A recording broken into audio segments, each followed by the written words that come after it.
Okay, well, we are about a minute or a couple minutes into this, so we're going to go ahead and get started. I'd just like to welcome everyone for being on NAMBA's webinar, On Your Mark, from First Word to First Draft in 6 weeks with Cathy Fyock. My name is Nadia, and I'm the moderator for this session. Please note that today's call is being recorded and that all participant lines are muted during the broadcast. However, if you do need any assistance at any time today, you can just message me privately in the chat feature that you see in the corner of your screen. So the session today will last 60 minutes and will include a question and answer period at the end. However, I do encourage you to send me your questions throughout the webinar so that I can ask Cathy, and I know that she'll have a couple of prompts for us. So at this point, I would like to introduce Cathy. And her questions for you are, do you have an article, a blog, or a book inside you, but have no idea about how to start? Do you believe that writing could be incredibly powerful for your business?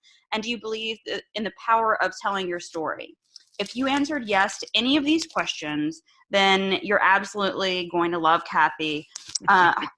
Today, she is the Business Book Strategist and works with professionals and thought leaders who want to write a book as a business development tool. She is the author of 8 books, including On Your Mark, From First Word to First Draft in 6 weeks, and her most recent blog to book, Repurposing Content to Discover the Book You've Already Written.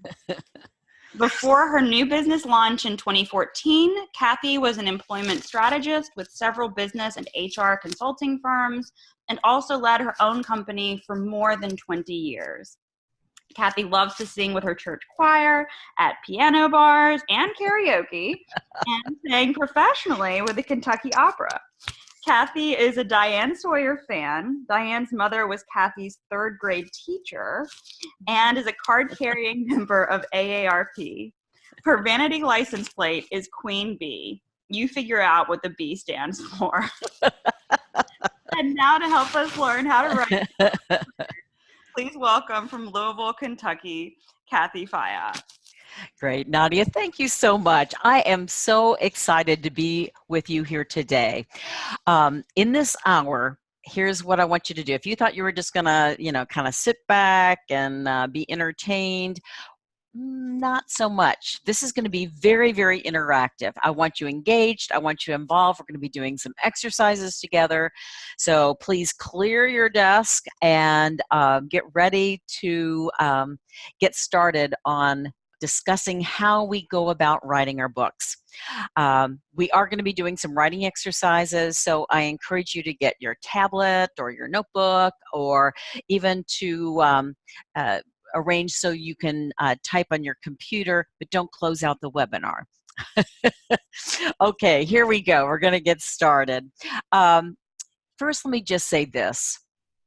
Books are magical. Books are magical in a number of ways. Not only as a reader, we get transported to new lands, we get to learn great information, we get insights. There's so many benefits of books. But as the author, there are so many benefits of writing a book, of having a book. And that's what I want to share with you a little bit today, talk a little bit about why you should consider writing a book, and then how to even get started. One of my coaching clients recently said to me, he said, Cathy, it's almost like a book is magic, because all of a sudden you're the author of a book, you're considered a thought leader, you're asked to keynote at conferences, you're quoted as because you are the person who wrote the book on it. So indeed, books are magical. They have magical powers, and I want to give you an idea about how to tap into some of that magic here today. What I want to do as I get started, though, I have developed a writer's pledge, And I say this with my coaching clients. It was actually inspired by one of my coaching clients who developed a pledge that she said with her grandson every day. And so I thought, oh, I should develop a pledge that I might say with my writers. So I thought we might just start by saying this together. And before I have you say it together with me, if you would mute your lines so that we'll have the best sound quality, that would be great. But here we go. I pledge that I will use my power to make today a fantastic day. I will block writing time on my calendar, and I will honor that time commitment and hold it as sacred creative time. I pledge I will not allow my negative voice to guide my thinking or stop my creative process. I will surround myself with people who love me and support my writing. I pledge to tell my story, to share my experiences with authenticity and without apology. I know that in telling my story, I can provide others with the gifts of hope, wisdom, and joy. I pledge that I will continue to work so that I gain clarity and focus for my readers, audiences, and clients. Then I can continue to make the world a better place, one word at a time. I hope you are inspired by the Writer's Pledge. And by the way, I'm happy to send that out to anyone who wants to request it from me. And I'll give you my contact information as we get to the end of this program. So where do we begin? I think we begin with the end in mind, as Stephen Covey says.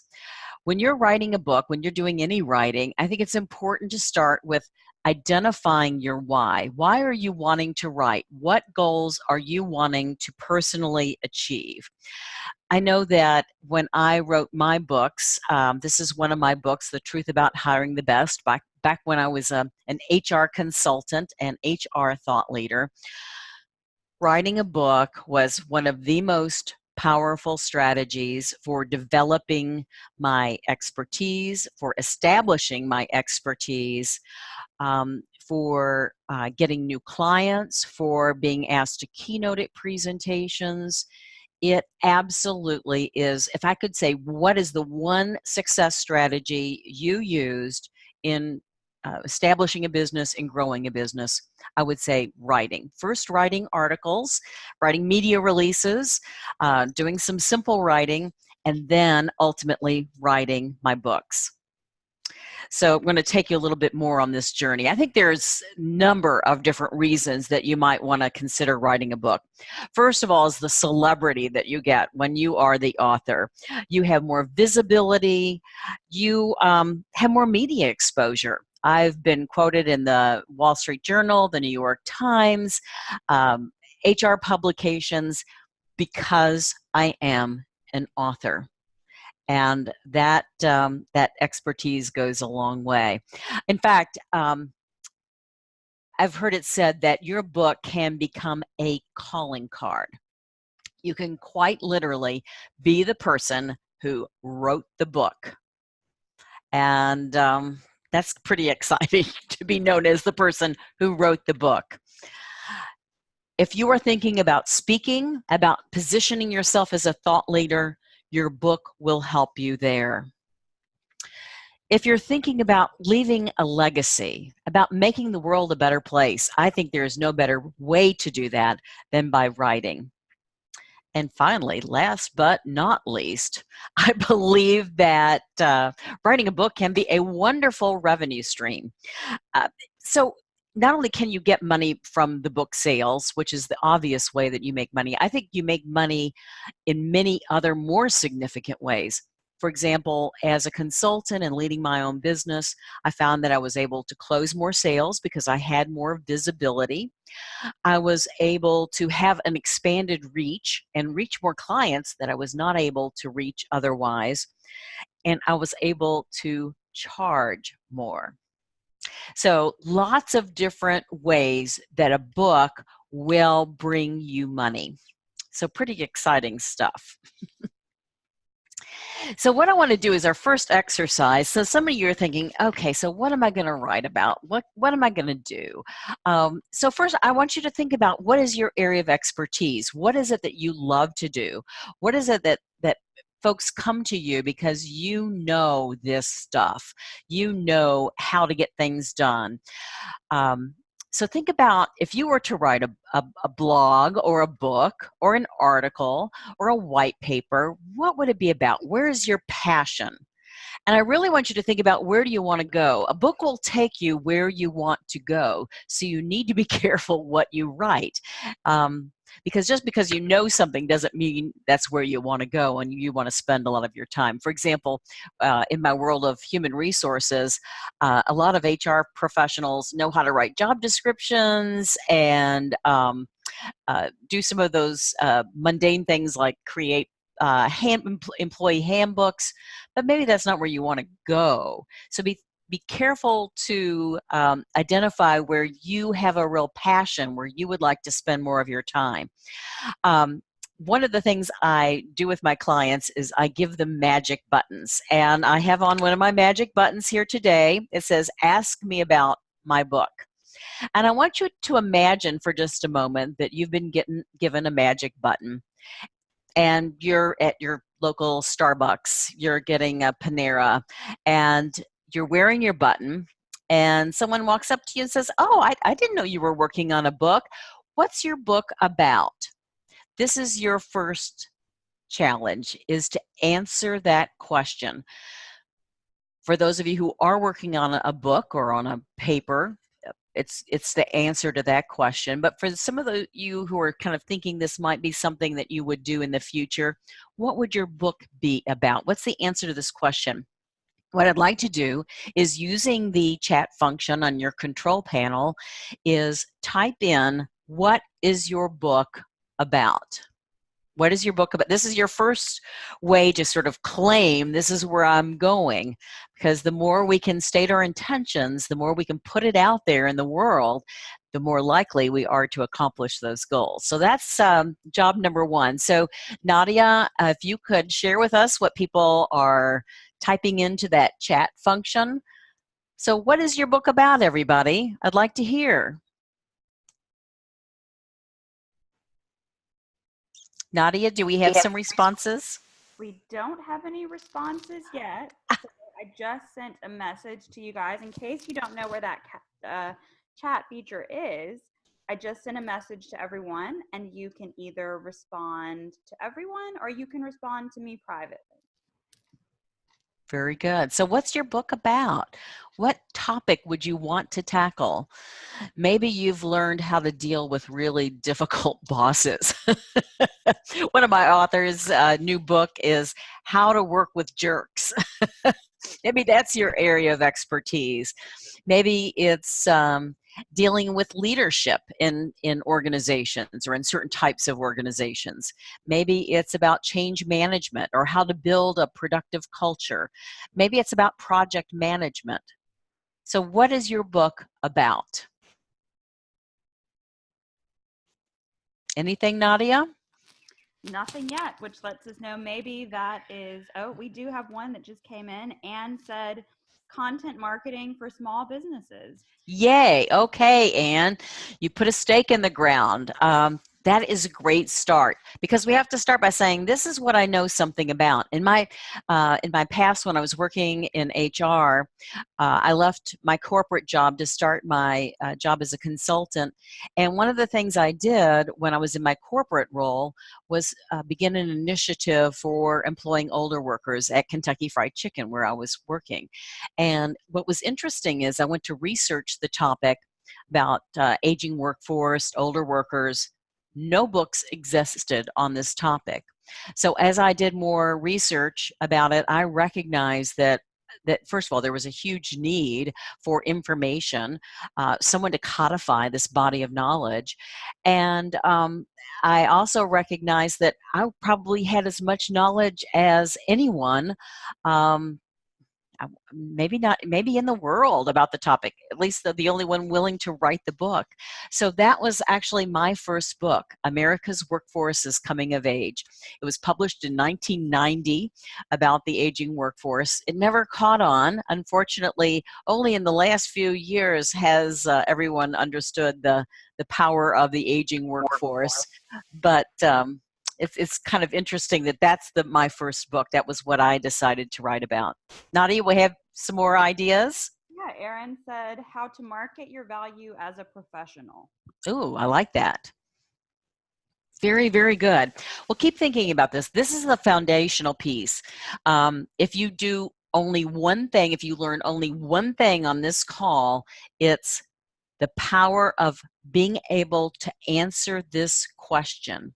What is your book about? What is your blog about? What is your article about? What is your white paper about? To be able to say it succinctly and elegantly is one of the most important things you can do to gain clarity for you and your readers. It will help you write much more effectively if you can pin down your thesis statement. Okay, so as we move on, here's what I say and on your mark. Before you write a single word, you need to get your elevator pitch straight. You have 30 seconds. What's your book about? Go. So just as many of you have developed an elevator pitch, 30-second commercial about who you are, if you're writing a book, you should do that about your book as well. Okay, we're going to go on to the next most important issue, is to picture your reader. So who are you writing for? Are you writing to CEOs? Are you writing to women leaders? Are you writing for aspiring leaders? Are you writing for rank and file employees? Who is your reader? So what I'd like you to do, again, using the chat function on your control panel, find that chat key and type in a couple of words that might describe your reader. Is it other business professionals, other MBAs, other women? Is it men and women? The more you can specify who your reader is, the more success you will have in writing, because it's important to really picture your reader. Nadia, do we have some responses there? Yeah, someone said working mothers and fathers. Ah, good. Good. So defining your reader, and that will help you with our next exercise. We're going to actually do a writing exercise here. And first, let me give you some rules of writing exercises. I'm just going to give you a couple of minutes. So you really can't think too long. Really, you can't really think at all. You just need to start writing. You don't want to edit. You don't want to go back and cross anything out. You want to just keep writing. And this is the trick for writing prompts. It will help you turn off the editor inside your head, because we don't want to edit as we write. We just want to write. We want to clean it up later. We'll have to clean it up later, but we don't want to clean as we write. No editing as we write. So those are some of the rules of writing prompts. So this is our first writing prompt. I want you to write a letter to your reader. I'm going to get out my stopwatch here, my phone, and I'm going to put 2 minutes on the timer, and your time begins now. Go.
Okay, your time is up. What have you just written just now? Well, for some that are working on their books, this could be the letter to your reader or your introduction to your book. This is an exercise that I think will help you time and time again. I use this constantly with my clients. We come back to this. Sometimes we write a letter to your reader. Sometimes it can even be more powerful to write a letter to you from your reader and have them speak to you about their pain, their concern, their questions, their problems, their frustrations with the topic that you're writing about. And what this allows you to do, this allows you as the writer to get out of your own head. I think sometimes we let our ego get in the way as we write. Well, we want to appear smart. We want to appear influential. We want to appear scholarly. No, we don't really want to appear any of those things. We want to help our reader solve problems. We want to give our reader that wisdom. So if we start by feeling what is the concern, what is the issue, what's the frustration of our reader relative to our topic, it gets us out of our own heads and writing to the needs of the reader, which can be a very powerful experience. So I encourage you to come back to this exercise and use it time and time again. It will really help you in your writing. And sometimes just by doing this writing, it frees you because you're not worrying about your ego anymore. You're just worrying about helping your reader. Okay, let's go on to the next step, which is getting it all organized. How do we take this topic, whatever it might be? In my case, my first book was about the aging workforce. Well, that's pretty darn huge. How do you find a slice of the pie? How do you structure it? How do you include everything that you know? Well, here's the first clue. You really don't include everything that you know about the topic. Especially for some of you who may be mid-career, you one book will never contain everything that you know. So first of all, get over that. You will not have a book with everything that you know or the most current information, because at some point you're going to have to draw a line and say that's all that can go in this book. There's still learning that's going on. There's still new ideas, but it can't go in this book because at some point you just have to publish it. But there are some ways to help you get some structure around your book. And if you don't have the right structure, it will be so hard to write. So starting with an outline can be one of the best strategies to get started. And one of the ways I like to do this is another writing exercise. It's an FAQ exercise, frequently asked questions. And now in this FAQ exercise, your goal is to write as many questions and only questions about your topic. So in the first exercise, we identified our topic. What is our book about? What is our blog about? Now what we're going to do is say, what questions do my readers have about my topic? What are all the questions that they would want to have answered? Once again, I don't want you to think too much. I just want you to write, and we'll see who has the most questions at the end of 2 minutes. So you are having 2 minutes on the clock, and your time begins now. A list of questions only that your reader has about your topic. Go.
Okay, your time is up. So I'm curious, how many questions did you write in those 2 minutes? Nadia, it'd be fun to see if people will tell us how many questions. Did you get 10? Did you get 9? Did you get 14? So find that chat function and let us know how many questions you wrote.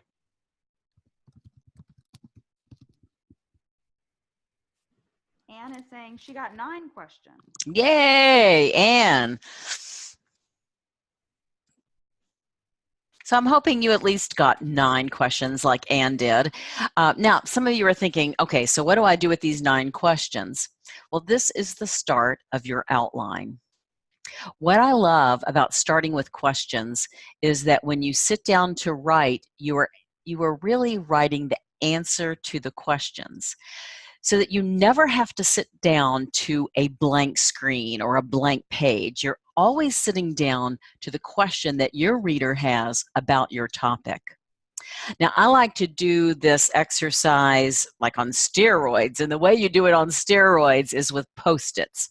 I love Post-its, and what you do is you write each of your questions. You keep on writing questions, questions, questions. You give yourself maybe 10, 15, 20 minutes to write questions, and then write them each on a little Post-it.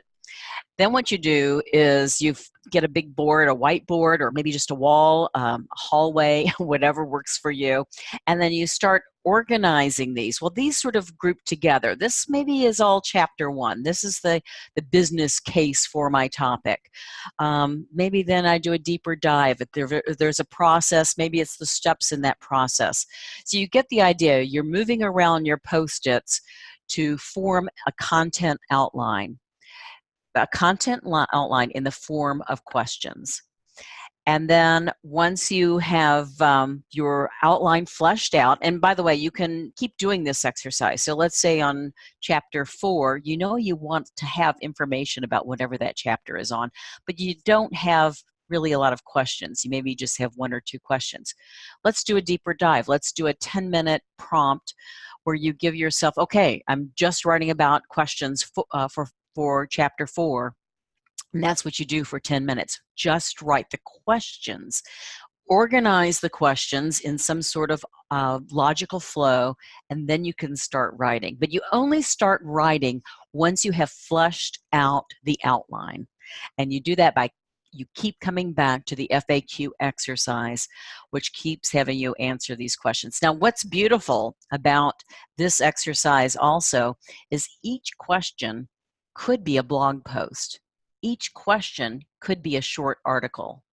So not only could it be content for your book, but it could also be content for a blog post. And by the way, you don't have to have a blog, an official blog on a website to blog. You can go on LinkedIn and post your content-rich articles there. So think about ways that you can start sharing your thought leadership in some little bite-sized chunks that will get your writing muscle exercised. Which leads us beautifully to our next point, which is about training for the book writing.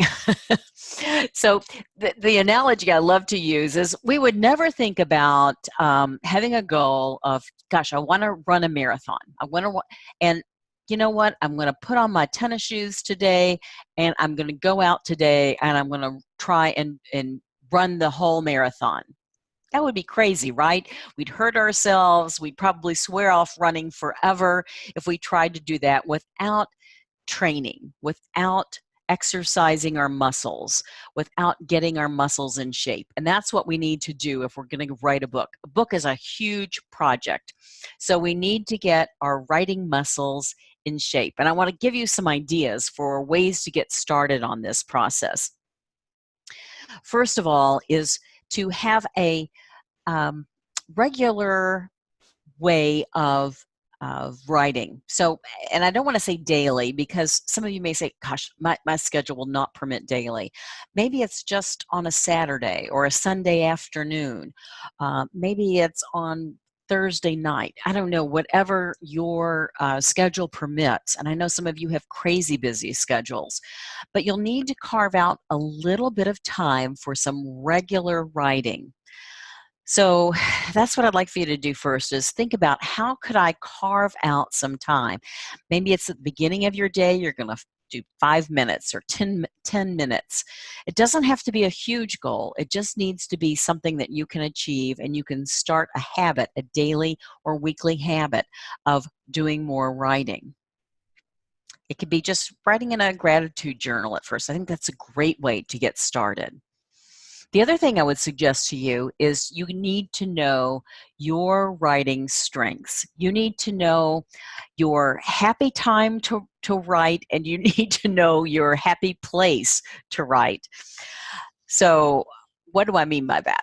Well, what I have found is that every writer has a time of day that is their optimal writing time, and there is also an optimal place that you can go and, oh my gosh, you can just write, write, write.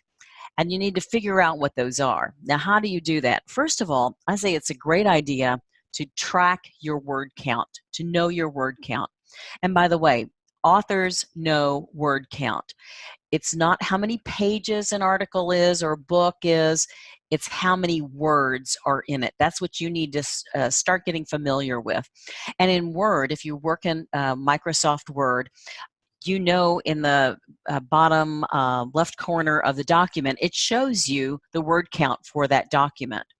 So start noticing word count. And then start noticing when you sit down in the morning to write and you're doing 15 minutes of writing, time yourself. See how many words you can crank out in 15 minutes.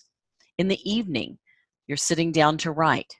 Put the timer on. See how many words you can write in 15 minutes. This will help you identify your happy time to write. And it may not really be intuitive. For example, I am not a morning person. I mean, I have to have at least 2 cups of coffee to get going in the morning. But here's the thing, writing in the morning is my best time to write. So figuring that out and then planning your day accordingly can help you become more productive. The other thing is know your happy place. To go to the Starbucks, there's craziness happening all around you, there's noise, but that's when you can really get in the flow. For others of you, though, you need the quiet of your cave, your office, no distractions, nothing in your way. So figure out what is your happy place. And again, this is not always intuitive. While I am a definite extrovert, I find I need to go to my cave to write. Now, I love to get ideas to do brainstorming, to do some of those earlier exercises like the FAQ exercise. I love to do that at a Starbucks or my Panera. But when it really gets down to writing, I need to go to my cave. So figure that out for yourself. The other thing I would suggest, writing prompts. These are timed writings. You don't have unlimited time. You can't think too much about what it is that you're writing. And the prompts can come out of a book, out of the blue. I have a handout that I'm going to be offering for those of you who are interested in that at the end of this program. But I want to do a writing prompt with you here. What I'm going to do is give you a prompt, and what I want you to do is relate it to your topic. So think about your topic, and then think about this prompt. Your topic and a horror story. Maybe it's about a process that went horribly wrong. Maybe it's about a terrible lesson you learned related to your topic. You're going to have 2 minutes on the clock, and your time begins now. Go.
Okay, your time is up. Now you're thinking, okay, so what can I do with this? How can I use this? Well, maybe it's just giving you a great way to start a really fun way, an engaging way to engage your reader about the topic of your article, your blog, your book. We love stories, and by thinking of the stories that you remember around a certain issue related to your topic is probably going to be a really compelling way to either start your article or your book or engage them throughout. So to have a collection of these. The other idea is that little short writings like this, or at least if you take it and expand it just a bit, could be a fabulous blog post. It will be very engaging. It will be very fun because everybody loves a horror story. So have fun with this. Take some more time to flush it out, and this could be your first or next blog post. Okay, we're going to have, I'm going to show you one more prompt. We're not actually going to do it, but I want to give you another idea about another way you might frame up a prompt for your next writing assignment. How about your topic and a comedy routine or comedy sketch? So think about how much fun you might have telling that hilarious story about, and how engaging and fun that would be for your readers. Okay, so we're not going to spend time on that, but you can think about that. A couple of other quick ideas. One is your calendar is your best friend when writing. If you put writing your book on your to-do list, it will never get done. You must book it in your calendar. Now, why do I say that? We generally work our to-do list by what is urgent. We work our calendar by what we have scheduled. So if you really want to write, if you really want to get a blog written, if you want to get an article written, if you want to start on your book, you must schedule writing time. And what I have learned in working with now more than 130 clients is that you need to be very specific. It's not just work on book, it's flesh out outline for chapter 3. The more specific you can be in what you want to accomplish in that time block, the more effective you will be in your writing. A couple of other quick ideas is that having a coach or an accountability partner will be very helpful to you in your journey. It can be lonely being a writer, and you can your voice or your head can be filled with negative voices saying, who do you think you are? What do you think you need an accountability partner or coach to keep you on track and to tell you that you can do it. So that's another thing I'd like to encourage you. And then be aware of the obstacles that you personally may face. Maybe it's lack of time. And if that's the case, you need to make time, schedule time, put it on your calendar. If you are lacking focus, you need to answer that question. What is your book about? What is your article about? Be very clear in terms of your focus. If you are feeling overwhelmed, you can't do it all in one sitting. That's what's hard about a book. You can't just sit down one day and do it. You have to do it a little by little by little. So a book does not get written in one setting. It gets written over time. So Swiss cheese your project. Think about the little chunks that you can write, the little things that you can write to build a book over time. And finally, the last obstacle that you may, but perhaps the biggest obstacle you may have to overcome is the negative voice in your head. The voice that says, who do you think you are? You really think you have a story worth telling? That negative voice, or maybe it's like me, I never really liked to write. No teacher ever told me I was a good writer.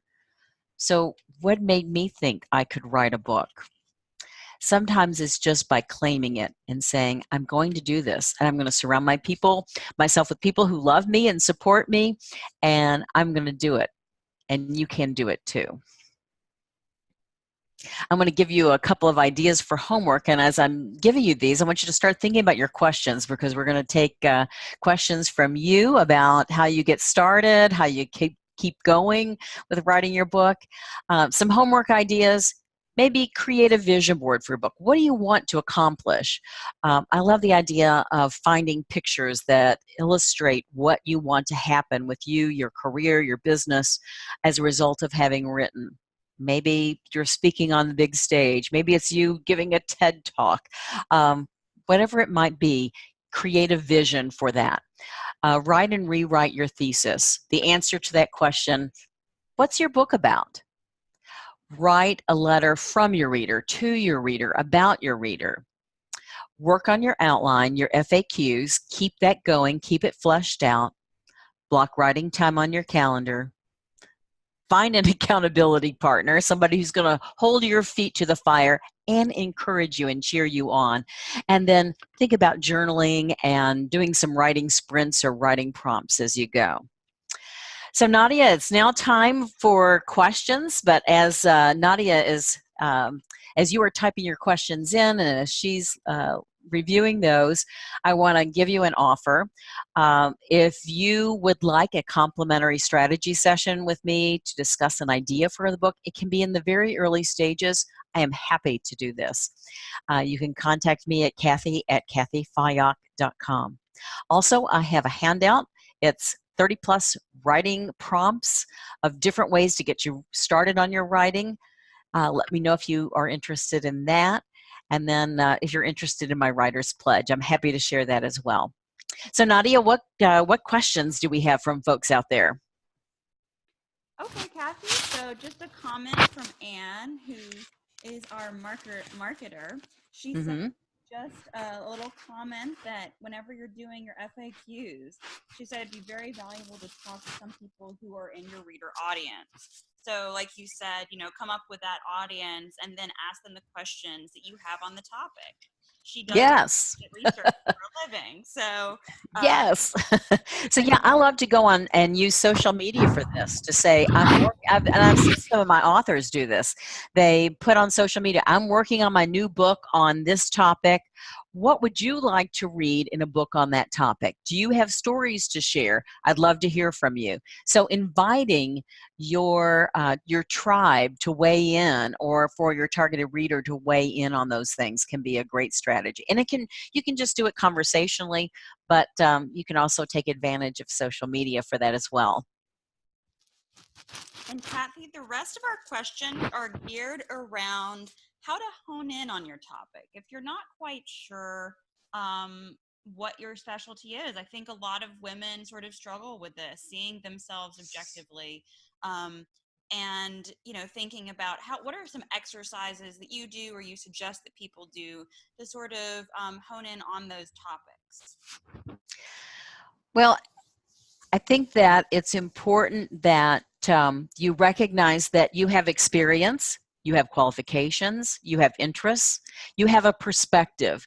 And I think that sometimes women in particular are a little hesitant about sharing that with the world. And I have to say, writing is a very vulnerable experience, even if you're writing about something like the aging workforce. When I was writing my first book, I really had great fears about writing because as it boiled down, I realized that what was I afraid of? What was I afraid of? I was afraid that I was revealing for the world my level of incompetence. Wow.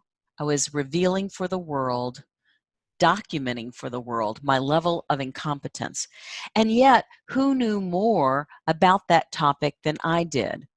There may be other people out there, but they weren't writing a book. So I think it's important to consider, if you have a passion, if you have an interest, if you are learning new things about your topic, if you have an interesting lens or perspective that you are viewing your topic, then chances are you can and should be writing about that. So I'm not sure if I really answered that question or not, but I think you have to claim it. You have to say, I'm interested in this, I'm fascinated, I do have a perspective, I do have a point of view, and I'm going to share it. Well, if there are any other follow-up questions, you can see Cathy's information. She so generously did put that on the screen and is offering a complimentary strategy session with you all. So I hope you'll take advantage of that. And Cathy, thank you so much for sharing with us today. Well, thank you. I have one thing, if I might, just to share at the end. Several of my prospective clients have met with me and said, should I write a book? Does anybody want to hear what I have to say? Does what I have to say, does my experience matter? And I said to her, oh my gosh, yes, yes, yes, it does. And I felt so strongly about that. I felt compelled to go back to my office and write a blog because I thought, well, maybe I need to articulate why I feel this so strongly. And what I ended up writing, I did post as a blog post, but it's become my credo. And I'd like to share it with you here today. I believe we are created with a purpose. I believe that we each have value and significance. I believe that we all have unique experiences that shape our lives and provide us with a perspective not shared by anyone else. I believe we can help others by sharing our stories, our experiences, what we've learned along the way. I believe that when we tell our stories, we allow others to bear witness to the purpose of our lives. I believe that everyone can help someone by sharing their story, especially stories about how we've dealt with adversity. I believe that our stories give others the gifts of hope, wisdom, encouragement, laughter, insight, and joy. I believe that you can never know the full impact of your story on others.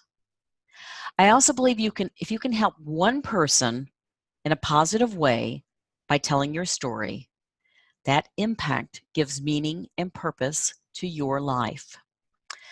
I believe that our books are the documents that contain our stories and therefore help to document our purpose. And finally, I believe that it is holy work in writing and telling your story.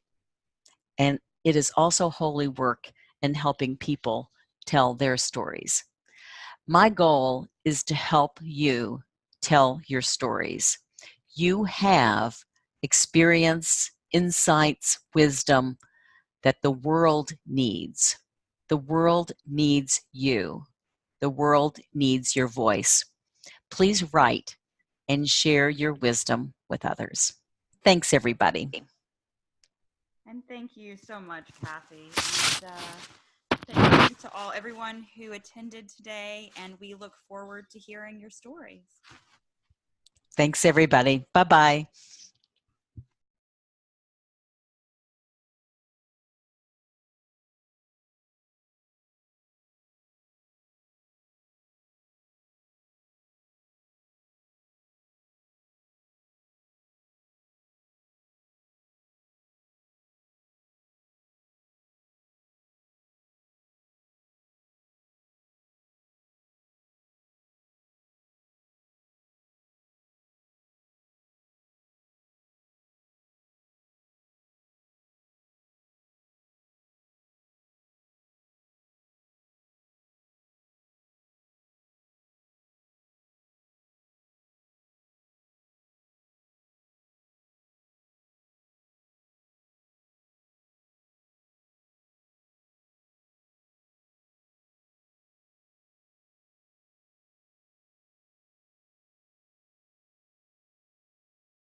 help you tell your stories.